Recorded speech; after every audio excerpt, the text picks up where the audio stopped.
Você sabe qual é uma das profissões mais antigas do país, mas sempre se mantém atualizada e jovem? Descubra com a gente agora no Es Profissa.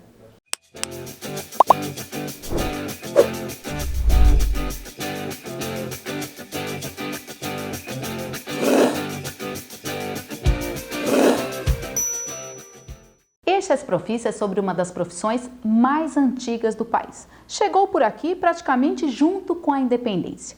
Em 11 de agosto de 1827, foram fundados os cursos jurídicos no Brasil, nas cidades de São Paulo e de Olinda. E para falar sobre essa profissão, que é tão tradicional e está sempre atual, está aqui conosco o Dr. Leandro Nava.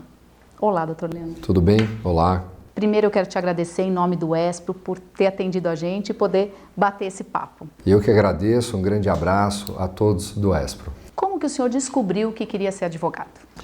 Olha, eu acho que, no meu caso, foi um descobrimento natural, porque desde a época do colégio eu sempre queria entender do porquê da situação, uma justificativa, um conhecimento. Penso eu que a grande maioria da advocacia, isso já há mais de 14 anos advogando, o advogado por si só ele tem um dos princípios que mais valorosos da própria vida dele, de defender o próximo.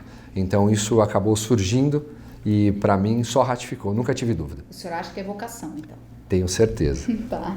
E para os jovens, né, o nosso público, os jovens que sonham com essa profissão, quais os principais desafios?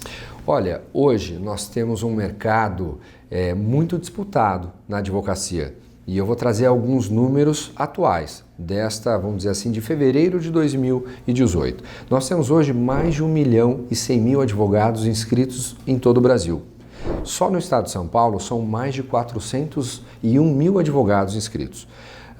Então isso, por mais que eu entenda que fosse obrigatório o ensino do direito no ensino básico escolar, hoje o número excessivo de faculdades do curso de Direito acabam atrapalhando isso. Então um dos grandes desafios que eu vejo que a advocacia enfrenta é, primeiro, a sua centralização no mercado. Segundo, foi aprovado agora pelo MEC, no meu humilde pensar, um absurdo que é a possibilidade da criação de cursos de atuação de não advogados, ou seja, cursos de bacharelado que não se caracterizam como bacharelado, e sim cursos técnicos na área jurídica.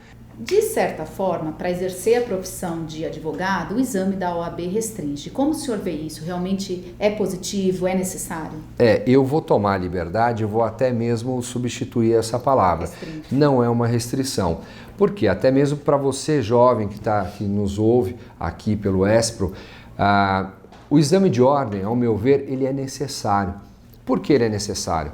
Porque o advogado, a advogada, ele não vai trabalhar em prol de si próprio, ele vai trabalhar em prol do próximo, ele vai trabalhar em prol da sociedade. Então ele precisa passar por um exame, estar 100% apto, porque quando ele recebe um cliente no seu escritório, ele não recebe só uma pessoa, ele recebe um histórico. Muitas vezes a pessoa que trabalhou a vida inteira em uma empresa, tem um único imóvel, tem problema familiar, problema seja de pensão alimentícia, seja com o filho ou com a filha detido, então ele deposita naquele profissional, ou seja, no advogado, na advogada, os seus principais anseios. E é isso que nós temos que defender.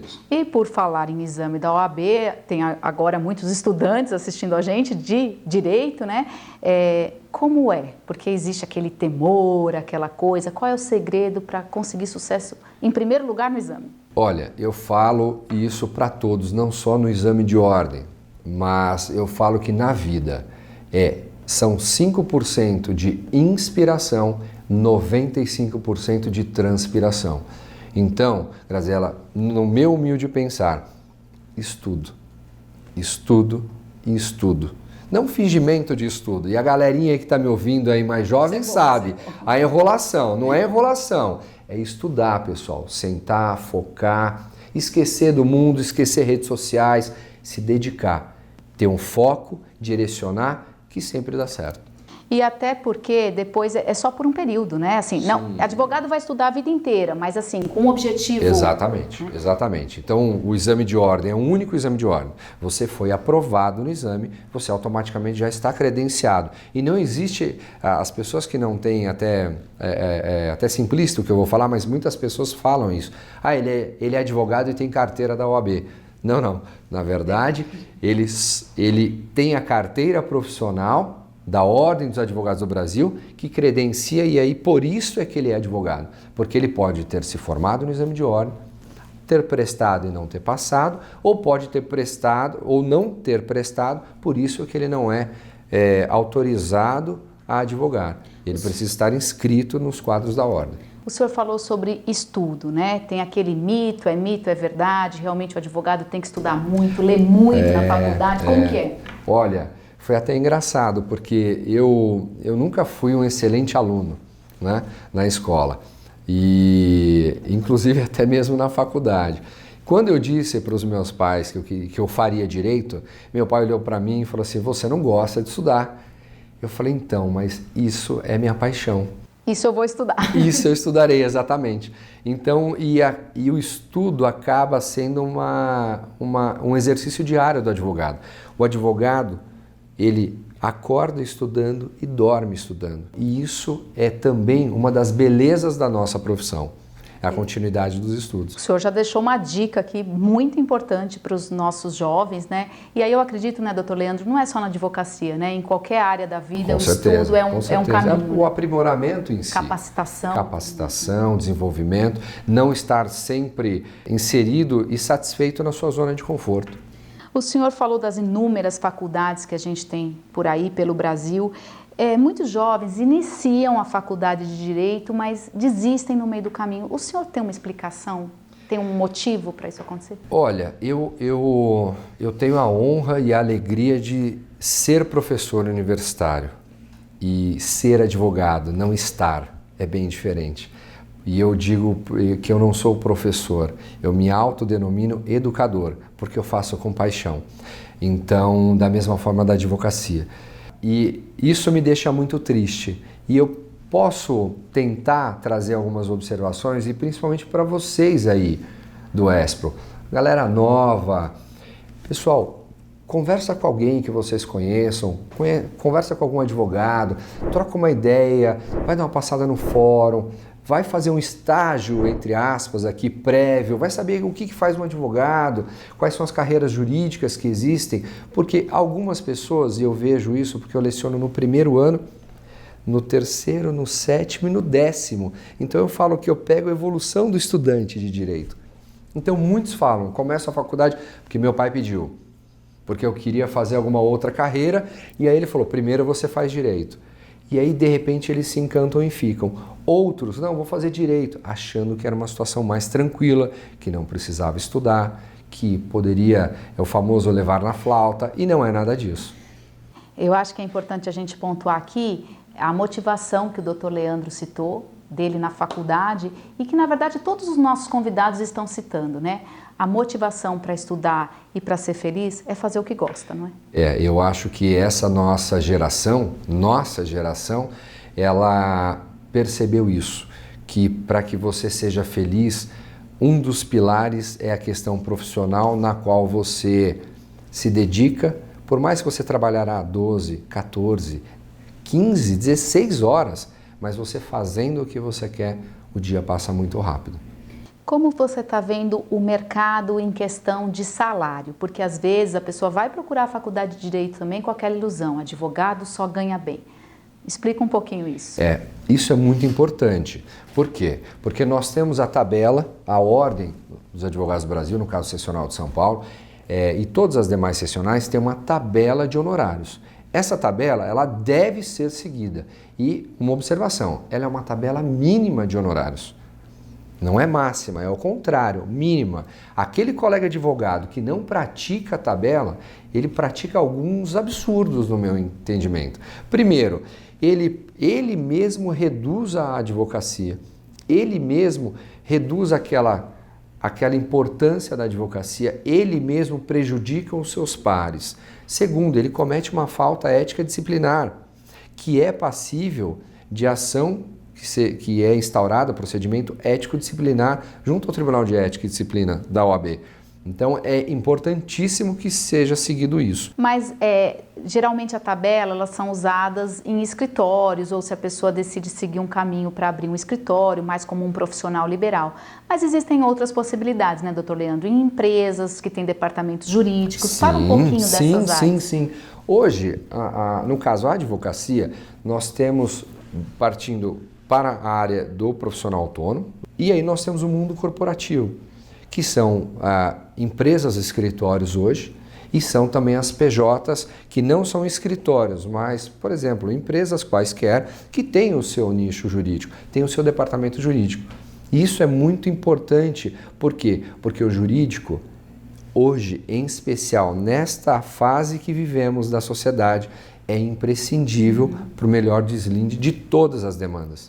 No começo da nossa entrevista, eu falei que é uma profissão tradicional e também muito moderna, porque a gente sabe que conforme vai evoluindo a sociedade, as novas tecnologias, vão surgindo novos ramos do direito. Exatamente. Que não necessariamente eles estão ali em sala de aula. Exato. Eu queria que o senhor falasse dessas novas possibilidades. Nossos jovens são todos antenados, redes sociais, tecnologia. E às vezes falam, não, mas direito é muito tradicional. Fala um pouquinho dessas áreas, tem no esporte, tem na tecnologia. Fala um pouquinho pra gente. Claro. Hoje, nós temos o direito, ele abriu um leque muito grande. Então nós temos desde as áreas mais tradicionais, por exemplo, direito de família, direito de relação de trabalho, direito tributário, direito civil, imobiliário, como alguns novos mercados de trabalho que também necessitam da advocacia, seja na área consultiva e também na área judicial. Então vamos pegar e compilar algumas situações. Nós temos, por exemplo, Fashion Law, direito da moda. As mulheres adoram isso, por quê? Porque é um direito, é um ramo do direito novo, que trabalha, e as pessoas vêm com aquele preconceito, moda, o que é? Não é. É propriedade intelectual, contratos, responsabilidade, direito do consumo. Tem economia criativa tudo, também. Uma série de situações. Temos, por exemplo, uma outra área também, compliance. Temos agora a questão que até o próprio Poder Judiciário e a advocacia defende muito isso, que são métodos alternativos de resolução de conflito, mediação, conciliação, arbitragem, que trabalha com isso. Nós temos também outras áreas que não são tão conhecidas, mas não são novas, mas acabam sendo interpretadas como novas. Por exemplo, direito eleitoral, que hoje em dia está muito na sua visibilidade por causa da questão que se encontra política exatamente nacional, e algumas outras áreas mais tradicionais que acabam sendo criando novas sub-áreas. Então o advogado e a advogada têm a possibilidade tanto de atuar de uma forma genérica, quanto de uma forma um pouco mais direcionada. Então, quanto mais o advogado continuar estudando, mais técnico e principalmente profissional eficiente ele será. Bom, então para terminar, eu gostaria só que o senhor pontuasse do que o senhor conhece da lei da aprendizagem, o que o senhor vê de positivo, negativo, como que o senhor analisa? No meu humilde pensar, essa lei não deveria existir porque teríamos que ter conceitos básicos sobre isso. Criando mercados para jovem, para todos os jovens, não só a jovem advocacia, mas todas as áreas do jovem, que é o que a legislação busca. Por ser uma lei, é imposição. Então, as empresas precisam se adequar. E o jovem, eu só vejo benefícios. Mas seria uma situação que penso que, como o brasileiro é muito criativo, tem que ter uma cobrança por intermédio dos seus próprios órgãos fiscalizadores. É isso mesmo. Então agora, para a gente finalizar, eu gostaria que o senhor deixasse uma dica aí para os nossos milhares aí de jovens que estão assistindo a gente, de carreira, de começo de vida, de escolha, da experiência. O senhor é jovem, trabalha com jovens na OAB, na faculdade também está com jovens, então acho que o senhor é uma pessoa bem adequada para dar uma dica para a gente. Eu vou falar para vocês com o meu coração. Acreditem no que vocês querem fazer para a vida de vocês. Estudo, responsabilidade, acreditem, conversem muito com a família de vocês, entendam e aceitem opiniões, principalmente de pessoas mais experientes, que hoje em dia esse pessoal vive muito nas redes sociais. Vocês, galerinha, são muito imediatistas, vocês precisam parar, pensar, planejar para depois agir. Então, essa lei vem para incentivar. O Instituto está aqui para poder auxiliar vocês. Conversem, troquem ideias, ouçam mais. Sejam mais ouvintes, mais passivo do que ativo. E naturalmente isso vem para vocês. Sejam curiosos como vocês são. Procurem, nós temos aí as redes sociais, os sites de busca e hoje vocês têm a informação. Diferentemente de há 30 anos, há 40 anos, que a informação era muito mais difícil para se chegar até o consumidor final. Nem sei como era essa época. Eu também não, nós não somos dessa época. Mas vocês hoje têm muito mais facilidade. E facilidade em uma palma, na palma da sua mão. Então tenham essa iniciativa. Entendam, galera, que a vida é um degrau. Então você sobe o famoso step by step. Um passo, outro passo, outro passo. Às vezes a gente naquela ânsia, naquela jovialidade, naquela correria, você quer subir 4, 5, 6, mas você precisa retornar um pouquinho porque você precisa passar por determinadas situações. É isso que eu falo e isso é o que eu prego na minha vida. Orlando, muito obrigada pela participação. Eu que agradeço. E eu falo para você, jovem, acompanhe as nossas redes sociais, que logo, logo tem mais vídeo Ex Profissa para você. Até lá!